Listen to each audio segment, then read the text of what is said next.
Bila dunia kita kejar, tak habis tak selesai. Bila Allah kita kejar, dunia selesai. Allah bantu urusan kita semuanya. Umi sayang sebab tu Umi panggil. Jaga diri baik-baik, jaga kesihatan masa musim hujan ni. Bila kita mengejar dunia, nanti akhirnya dunia ikat kita. Sangat sedih. Bagaimana Rasulullah takut anak-anaknya terikat di dunia. Seperti Fatimah membeli rantai sebab rantai itu pada zaman tu sangat viral. Tiada larangan tentang beli rantai. Tapi Rasulullah tengok Fatimah pakai rantai tu. Fatimah datang depan ayah dia. Dan Rasulullah terus berubah wajah. Sebab Rasulullah takut yang Fatimah terikat dengan dunia. Sebab Rasulullah pun takut Fatimah terikatkan dengan dunia. Apatah lagi Umi. Bila kita sibuk dengan urusan keluarga kita, dengan urusan anak kita, mengemas, berkebun, dan segalanya. Bila kita tinggalkan punya amalan kita, amalan yang kita nak genggam tu bukan senang. Bila kita genggam, kita dah terlepas. Kita dah pergi ke dunia. Memang kita berada di dunia, tapi kita dah pergi ke dunia bagaikan kita memegang rantai Fatimah tadi. Wajah Rasulullah terus berubah sebab takut anaknya terikat dengan dunia. Bila kita dah terikat dunia, kita susah nak kembali kepada pencipta. Kita akan merayu balik, Ya Allah, cintailah aku. Aku rindu nak baca Quran. Ya Allah, cintailah aku. Aku rindu nak sembahyang di awal waktu. Ya Allah, cintailah aku. Aku rindu nak selalu mendengar bacaan-bacaan kalammu.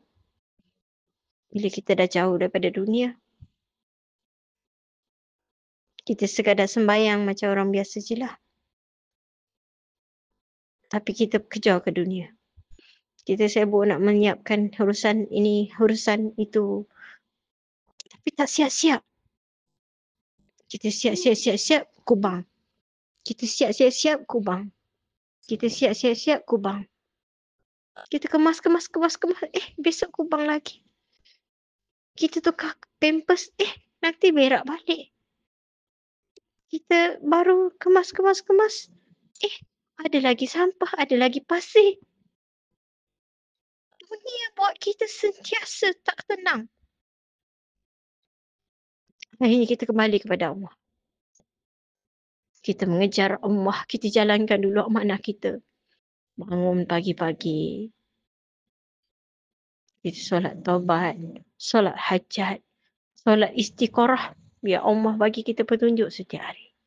Solat witir, sunnah kita mencintai Allah dan kita nak menjadi ahli witir. Solat tahajud, biar kita dicintai Allah, mudahkan urusan kita. Solat 2 rakaat sebelum subuh, dunia kejar kita. Solat subuh, ataupun sebelum subuh, ataupun selepas subuh, kita buka Quran. Kita baca Fatihah, kita baca Al-Baqarah mana yang kita mampu. Kita baca Yasin.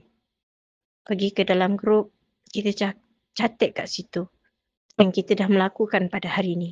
Besok pula kita lakukan. Selepas kita lakukan tu, kita pergilah kepada dunia kita.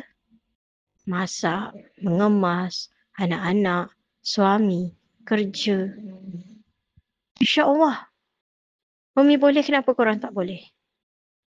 Buatkan terus semua. Allah bantu segala urusan kita.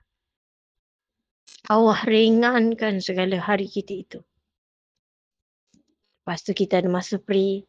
Kita naiklah ke dalam live. Sekarang diorang semua tengah peringkat khatam Quran. Kita menyambung satu ayat. Alhamdulillah. Kerana ayat yang kita sambung adalah dengan izin Allah.